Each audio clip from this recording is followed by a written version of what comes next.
RJ, sinong mas mahal mo? Si Jordan o si Kobe?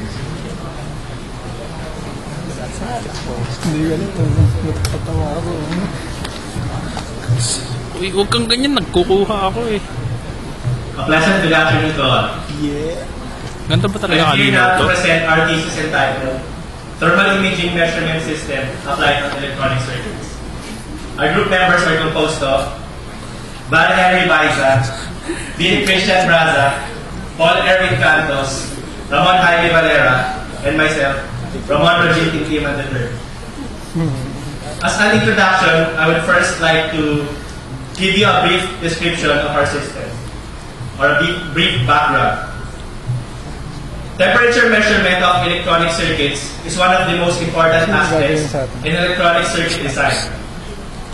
This is because of the reality of overheating components that are one of the causes for most malfunctions in electronic circuitries. In view of this, technologies here in the Philippines employ thermocouples attached to components using adhesives to measure temperature. However, this entails several problems, like it's being time-consuming and inconvenient. The solution? Non-contact temperature measurement using infrared sensors. Nonetheless, current thermal imaging devices are very expensive. So, you might wonder, what is the significance of our area of study? There are three things. First, our study is a great aid to thermal analysis. Second, non-contact temperature measurement saves a lot of time and effort. And third, our thermal imaging system is much more affordable compared to current thermal imagers. Our project description can be summed up in a threefold manner. First, design a mechanical frame that will hold all the necessary circuitries. Second is to measure the temperature of the circuit. And last is to produce the image processed output. The review of related literature concerns the existing thermal imagers available in the market today. Some of these are the IR FlexCam and IR Snapshot thermal imager, which costs a little less than $15,000. Second is the Ultra Thermacam PM series thermal imager, which is priced expensively at $17,999. Third, the IRCam EPM series, which is very expensive at $16,500. Although there can be no question as to the efficiency and performance of these thermal imagers, the real issue at hand right here is the price. For the project design, firstly, the mechanical scanner was designed using the software AutoCAD 2002. The image before you is the isometric scanner design in AutoCAD 2002, and this is the actual mechanical scanner used by the group. This is the general block diagram of the system.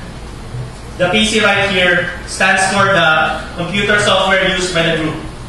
It controls the motor drivers, which in turn move the two stepper motors, the X and Y axis stepper motors, which in turn transport the sensor mount throughout the whole scanning area. The output of the sensor is now inputted to the computer software, wherein the captured image and the color map image is outputted. Next, this is the data acquisition system block diagram. The infrared sensor, equipped with its own signal conditioning circuit, inputs an analog voltage to the analog to digital converter, which in turn produces an 8-bit output. The MLX90601, which is manufactured by Melexis Incorporated, is the thermopile IR sensor module used by the group. Shown before you are the pin numbers, pin names, and pin out information of the sense sensor. Now we go to the software design. The software was essentially designed or developed using Visual Basic 6.0. It is responsible for timing the scanning operations, controlling the X and Y axis motors, webcam control, and edge detection and image processing. Furthermore, the hardware components of the system are interfaced to the PC using the parallel port. This is the general flowchart of the software. Si Erwin. It involves first, Andiyan. image capture. Second, the setting of dimensions. Third, edge detection. Fourth, start of the scanning process. And last, the resetting of the whole process to commence another scan. This is the software module block diagram. From the parallel port, the bits from the status and control registers are passed on to the graphical user interface. The user is then responsible to first capture the image, then perform edge detection, and then perform image processing and color mapping. Once the timer is started, the motor begins to move, and the image processing and color mapping is commenced simultaneously with the motor movement. Now we go to the data and analysis of results. For your information, our thesis is made up of two modes of operation. First is the standard mode, which has a resolution of 1 degree Celsius per color and a temperature range of 0 to 120 degrees centigrade. The other is the high resolution mode, which has a resolution of 0.2 degrees Celsius per color and has a temperature range ranging from 30 degrees Celsius to 70 degrees Celsius. These are the data obtained from a defective 555 timer circuit. Taking a closer look at the circuit, it can be seen that at the centermost portion of the IC, the PC output temperature was 83 degrees Celsius and the actual temperature was 83.7 degrees Celsius, which produced a percentage accuracy of a staggering 99.2%. Staggering. We also scanned a quantum hard disk drive. Staggering. And these are the data obtained. Stunning. Taking a more closer look at the circuit and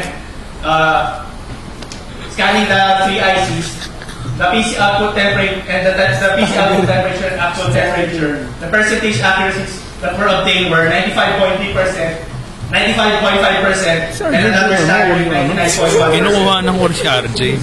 Now we go to the high resolution mode of our software diagram. This was also obtained from the quantum hard disk drive. And taking a closer look again, it can be seen that the accuracy obtained were 95.76%, 97.51%, 96.04%, which are virtually still staggering percentage accuracy. Now we go to the conclusions. First off, the total cost, which was computed to be exactly 23,950 pesos, was well below the estimated price of 28,000 pesos. Secondly, our thermal imaging measurement system can also be used for testing other objects, such as soldering irons. And most importantly, as you can see, the 95% accuracy target has been achieved through linear color map for easy programming and achieve optimal synchronization through the application of time slots. Furthermore, horizontal image expansion was resolved through image scaling and resizing techniques.